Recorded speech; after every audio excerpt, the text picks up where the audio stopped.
Hi guys, welcome to this video. This is going to be another world builder video.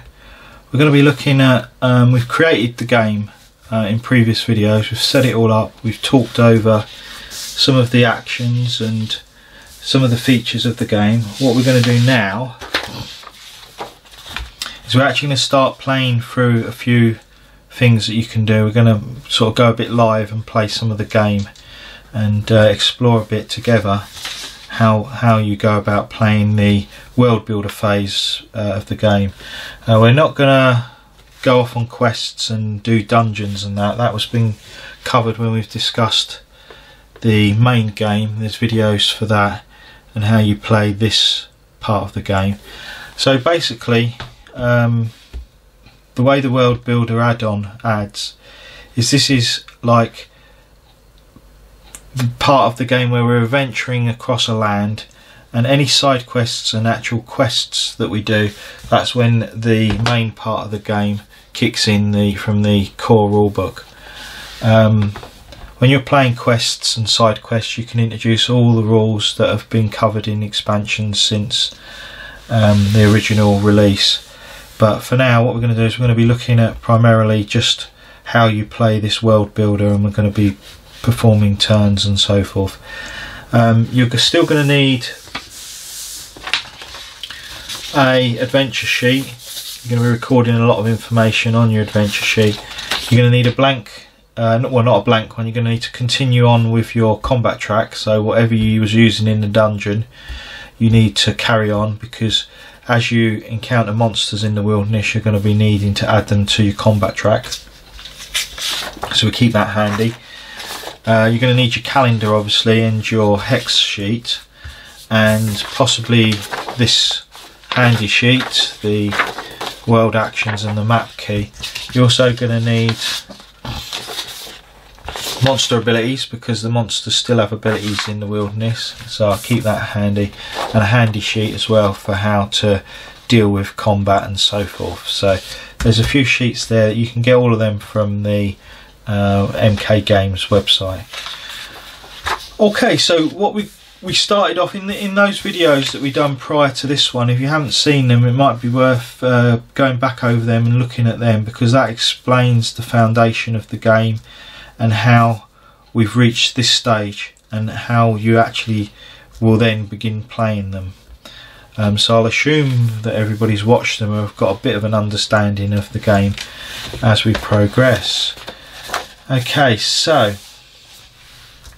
and there may have been a few things in the in those videos that we're going to now discuss in a bit more depth while we're actually playing this.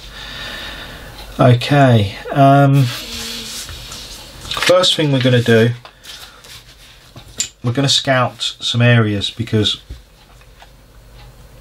you can only move to hexes that have been generated, and so we could do with generating a couple more hexes, especially around our home hex, which is this one in the middle here. If we want to reach quest 2, we're going to have to head in that sort of direction, so we might go ahead and generate this hex first, but it's often wise to, if you're going to be hexing multiple, we're going to be generating multiple hexes and scouting multiple hexes. This one will gain an advantage in formulating a road. We like roads because they get us from A to B quicker, so it might be best to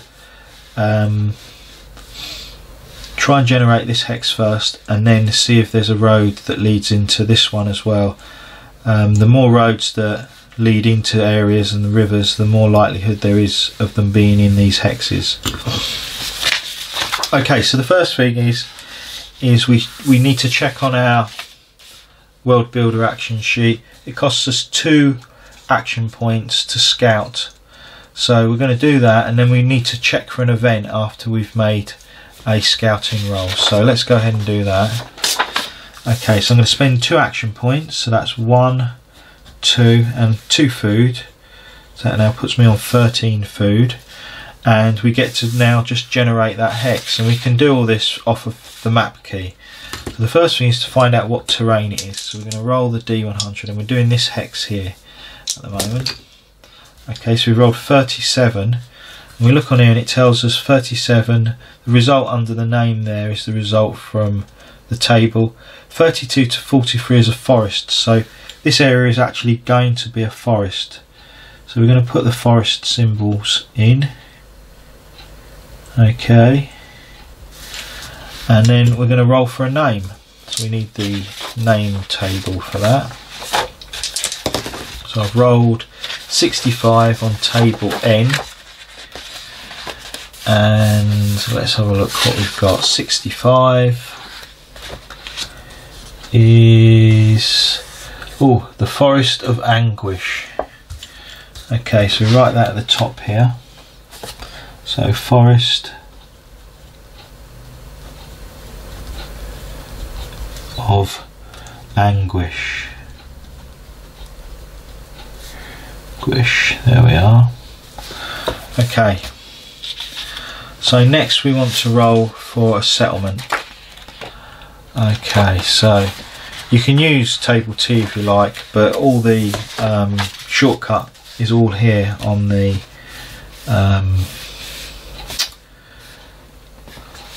diagram itself. So it's a forest and it has a 25% chance of a settlement.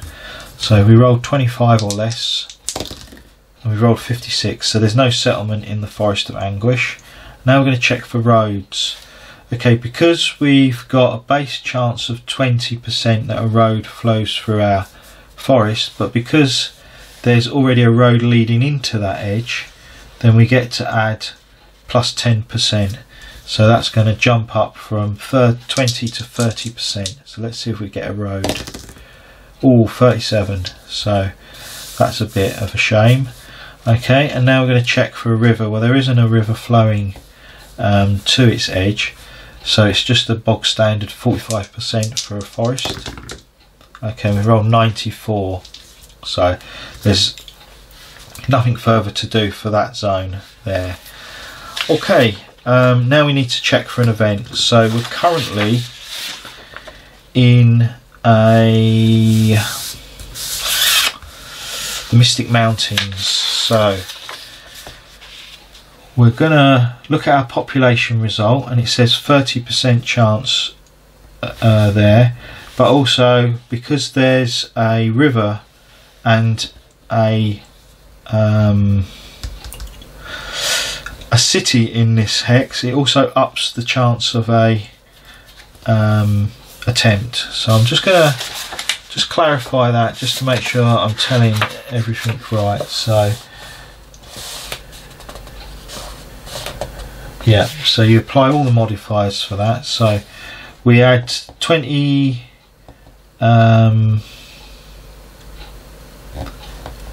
we add 20% for a city, so adding to 30, that's 50%, and then there's a river flowing through it, so that's another 10. So we've got 30, 40, 50, 60% chance of an event. Okay, and of course we rolled 25, so there's going to be an event sprung on us now. And to do an event, what you do is you find the events table. I'll just show you here. There's a brief description on how this works. So it says, when the adventurer is instructed to trigger an event, unless it is specified as a particular event to look up, the player rolls 1d100 and cross-references the result with the adventurer's current hex on table E. Okay, if you're generating a random event, but you're in a settlement, either a campsite, a village, a town, or a city, you would use the settlement one. But because we're not, because we're actually doing this out in the wilderness in the mountains, we use the mountains column. Okay, so we rolled 25, so now we need to roll for our event, see what we get. Okay, we got 30, so you cross-reference 30 with the mountains, and we see that we've sprung a wanted event. So we now look up wanted, and it says this: the adventurer spots a wanted poster for a villain thought to be in the area. The player rolls 1d6 and looks up the result on the table below to determine what crimes have been committed and the reward that is being offered. If the adventurer wants to be a bounty hunter for a while, the player can test alive, which is down here below, for villains that are wanted alive, or dead or alive for villains that are wanted dead or alive. So you could, if your villain is wanted dead and alive, you can choose to make either of those rolls, otherwise you have to roll for the alive. Each test is also adjusted by how dangerous the villain is by means of a villain penalty modifier. The test may be made as many times as the adventurer wishes, and if passed, the adventurer hands over the villain for the reward. If the adventurer leaves the current hex, then the wanted event comes to an end, otherwise they are free to perform other actions while searching for the villain. So what that's telling us is that we're in the mountains, we've seen a wanted poster, we can determine who the villain is, and then we can try and do a bit of hunting for the villain. If we don't pass the success, if we don't pass the test, then we can go off and do some other actions as well, and then come back to this before we actually leave the hex. But once we actually vacate the hex, then the wanted event comes to an end. Okay, so let's roll 1d6 and see what sort of villain it is and how dangerous they are. Okay, we've got a fraudster who has been stealing the life savings from naive members of the public. -15. Okay, so the test tells us we can, they're wanted alive, so we have to hunt for them alive.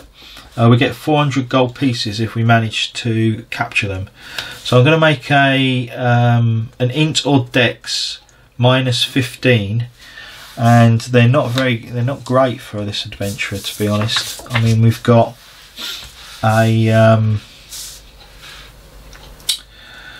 dex of 35 and an int of 30, so we can select either int or dex, and then we've got to deduct 15 from it. So if we selected dex, we'd be down to 20%, but we get to add aware and traps. So I've got a 30% chance that I might find my I'm going to give it a go.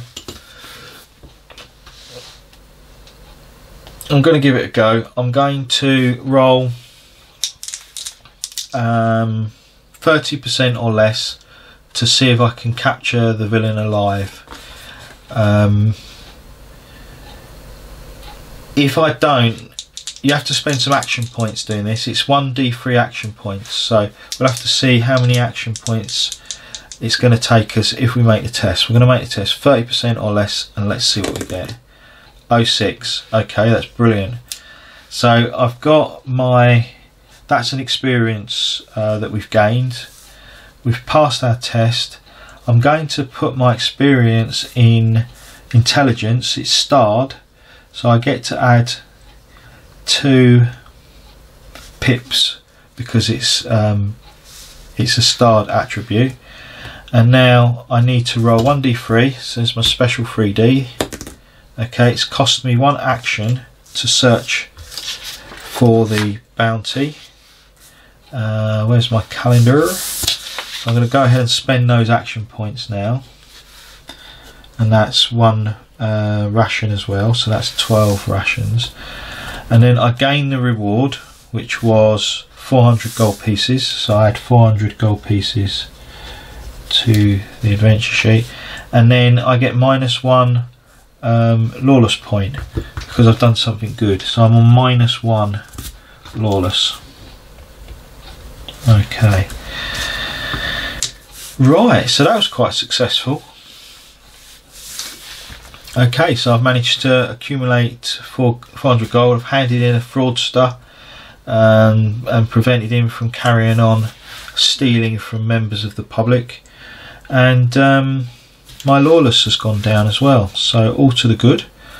Okay, so moving on, what we're going to do now is I'm now going to actually do another scouting action. I'm going to scout this area. I want to link these 2 points up so that I can actually move across and try and get to this area at some point to perform quest 2. Okay, so that's going to be another 2 action points. So I'm going to spend 2 action points. Puts me on 10. And then I'm going to go ahead and generate that hex. So let's see what we get. Okay, 28 grasslands. Okay, not too bad. Okay, so add the symbol for grasslands, and then we're going to roll for its name. Let's see what we get on table N. Okay, 46. Oh, the hidden grasslands. Okay, we haven't got that already. Okay. And now we roll for settlement. So it's a 40% chance of a settlement. 23, so we get a settlement. Now we need to roll the d6 to see what type of settlement we get. Okay, we've got a village, so we're going to add a village in here. Okay, and we're going to roll for the name of the village. So for rolling the name of the village, we roll twice on table N. Okay, we got 19, which is Ent, so we write Ent in. That's the prefix, and then the suffix, we've rolled 23, which is ton, so it's called Enton. So there we go, Enton, the village of Enton in the hidden grasslands. Okay, so now we roll for a road, but because there is a village in there, we add 5% to the road check of 25. There's no other roads flowing into that area, so we need to roll 25 or less. We've rolled 10, okay. And now what we're going to do is we're going to roll to see where our road begins from. Okay, we've rolled 5, so 1, 2, 3, 4, 5. It's going to begin here, okay, and it will end up travelling.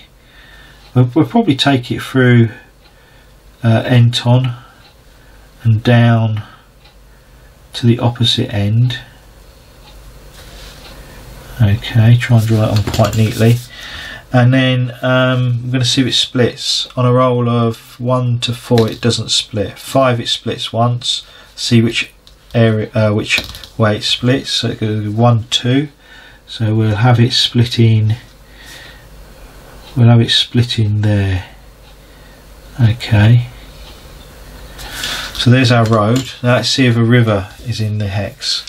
So the chance of a river is 30% plus 5 because we've got a village in the area.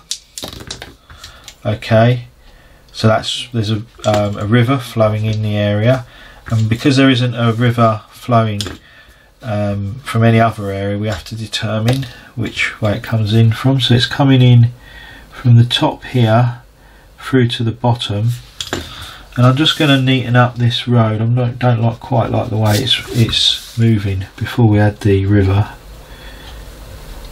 Okay, so got the. I'm going to come down a bit first. That's it. Okay, and let's see if it splits. So okay, it doesn't split. Okay, so that's cool. So we're going to come down through there, carry it on through there and there. Okay, and we're just going to colour those in to show the river flowing through all of those sections. Okay, there we go. So we've got a river flowing through. And now we need to check for that population. So what did we have? We're in the mountains, 30% chance, 40, 50, 60% chance of an event occurring.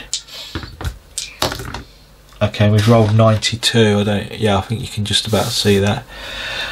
So there's no event on this occasion. Okay, so shaping up nicely. We've now got a bit of a start going into this area. If we want to make our way across to quest 2, we've actually got somewhere where we can perform the before your next quest phase in the hex next door to it, and we've also got a road that leads into it, so it's going to be easier to move to.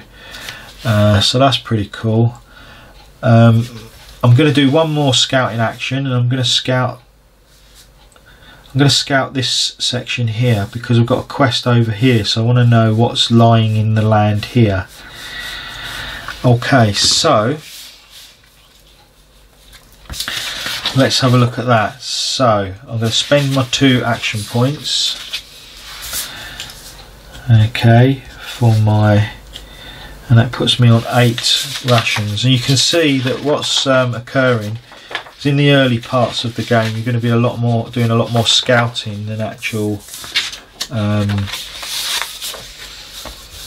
other things, because you want to try and find out what the land looks like and where you need to go and where the best places are to head to for doing your before your next quest phase. So cities are better, towns okay-ish, villages not so good, and if you end up having to make a lot of camps around quest sites because you're struggling to complete them, then that's not so good either. Okay, so we've spent our action points. Let's do that last action of scouting, and we're going to do another, see what we get for another terrain type. Okay, 28 again is grasslands. Okay, so we're doing some very low rolls here.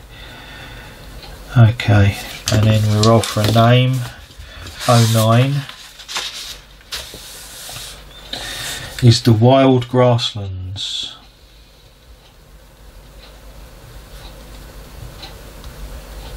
Okay, we add that to the sheet. Now we're going to roll for 40% chance that there's a settlement, and we've rolled 75. There's no road flowing into it, so our chance of a road is 50%. 50%. Let's see where it starts and where it finishes. 1 is starting off up here, and we'll travel through to there. And then let's see if it splits. It doesn't split. Okay, so that's our road marked in there. And now rivers, we've got a river flowing into it from that side, so that's going to be 30 plus 10 for that river. That's 40%. Okay, 74, no river flowing into that area. Then we're going to check for population again, and it was 60% because we're in the mountains. We've got the city, and we've got a river flowing through, so 60% for that. And we get another event. Okay, so we're going to roll for the random event and see what we get. Okay, 85. 85, poisonous. Okay, let's look that up. So, what have we got? Poisonous. The adventurer gets stung or bitten by a venomous snake, spider or scorpion whilst on their travels. If they're currently in a sea hex and are swimming, they are stung or bitten by an aquatic creature in the sea, or if they are on a ship, they are bitten or stung by something on board. Shade 1d3 pips of poison, then make a poison check. Okay, so not so good. We've been poisoned by something in the wild. Okay, we've got a shading 1d3 poison pips. I've made 1, and now let's roll. 4 or less, no, so I didn't suffer any effects of poison on that occasion. Okay, right, now I've been happily going along scouting all these areas. I went and did a bit of bounty hunting, and I want to move from the Mystic Mountains. I've got 400 gold now, so I could try and flag down a cart to try and get me out of the area a bit quicker. It's actually going to cost me to move from the mountain is going to cost me 8 action points. I'm moving in the flow of a river, so I'm not going to cost me any more. If I was moving across a river, then it would cost me an extra 2 movement points. There isn't a road that I can move along, so I could burn all 8 action points and get into the grasslands, but then I'm going to have no rations left before I can actually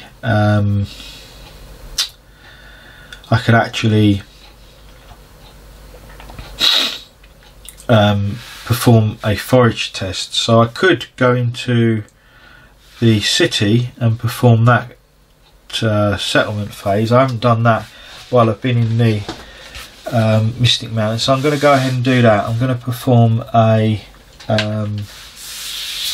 settlement action, and you only get to do that once and while you're in a hex. So let's go ahead and do that. Okay, so that's one. I'm going to spend a day in the settlement, and it is a city, so the advantages of that is that I'll pull up the table for that, is that I'm now pretty much performing the before your next quest phase without penalty. Okay.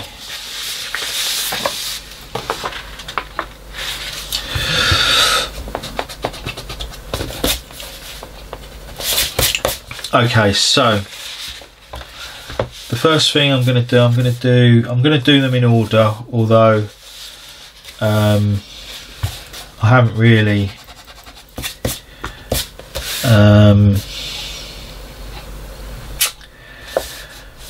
I don't really need to do a lot of these. So I've got some poison. I might as well remove the pips of poison, so that's 40 gold, so minus 40.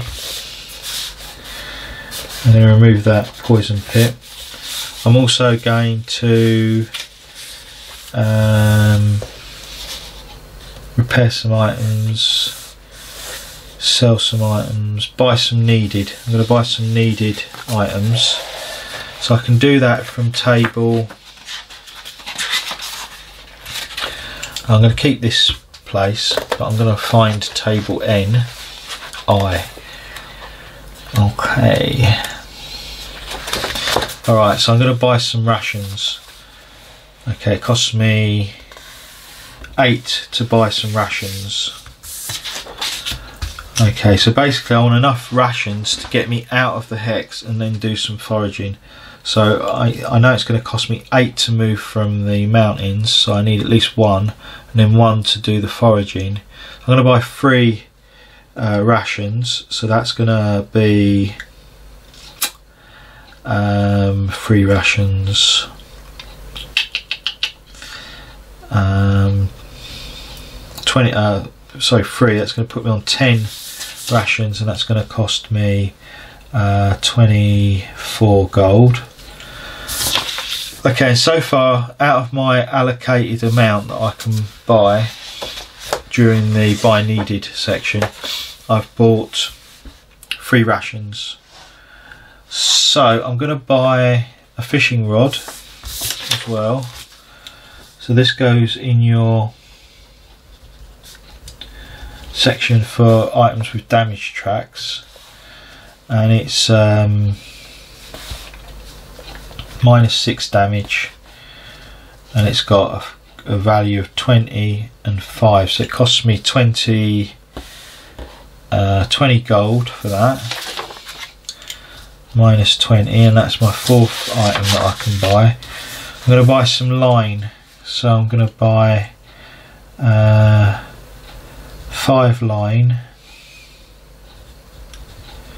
Okay, so that's going to cost me minus 20. That's 5, 10, 14 of my allowance. And I'm going to buy 5 bait, okay, for my fishing line, and they're worth 4 each as well. So that's 19, is it? I'm on. That's another minus 20. Okay, so that's going to do me for buying needed. I don't think I really want to do anything else,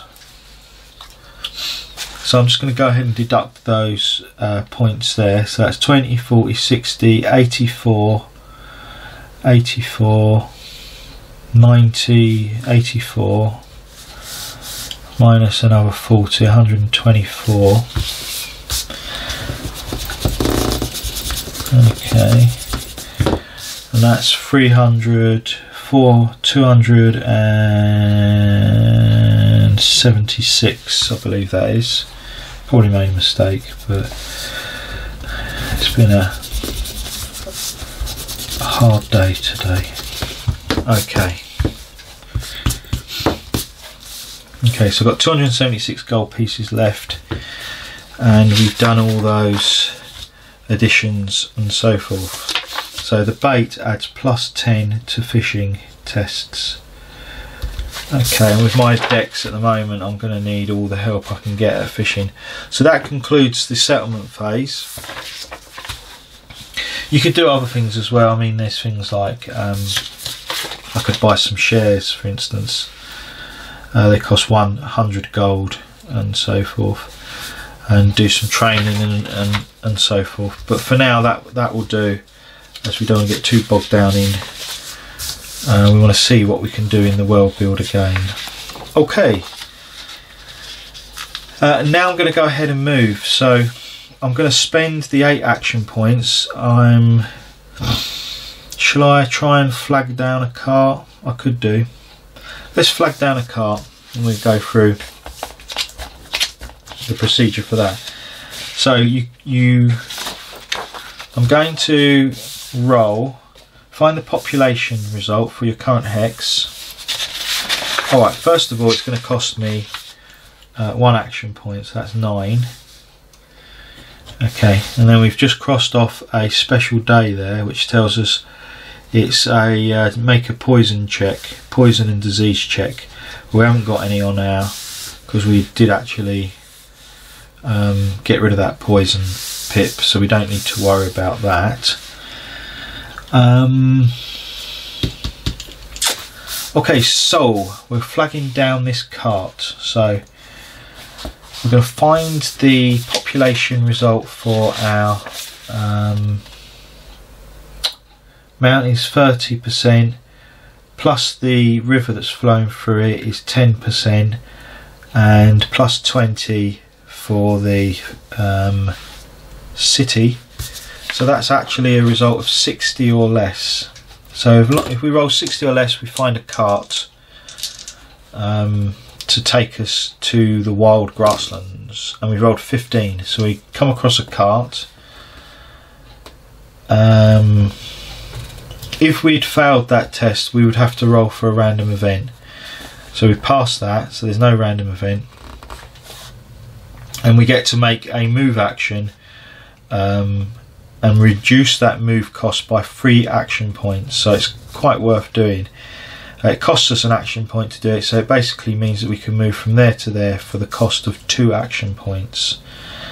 Okay, the fee for the cart is 1d6 plus 1d10 plus 10. Okay, so we've rolled a 2 and a 5, and that adds up to 17. 7 plus the 10 is 17. And if we wanted to, we could haggle the price, but I don't think that's too bad. There's nothing really too high on there. I could save 5 gold pieces if I was to pass my haggle test. So I'm gonna leave that for now. I'm not going to try and haggle. I'm not very good at haggling on this adventurer. So I'm going to pay my 12 gold, my 17 gold. I'm going to put a note here, minus 17 gold pieces. And I'm going to jump on the wagon and get ferried across into the grasslands. So that actually costs me, it's going to cost me 8 movement points.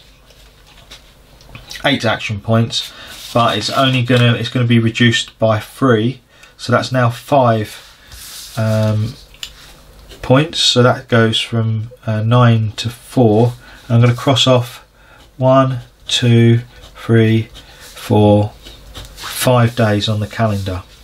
Okay, so to just one sec, I'm just going to take a quick drink.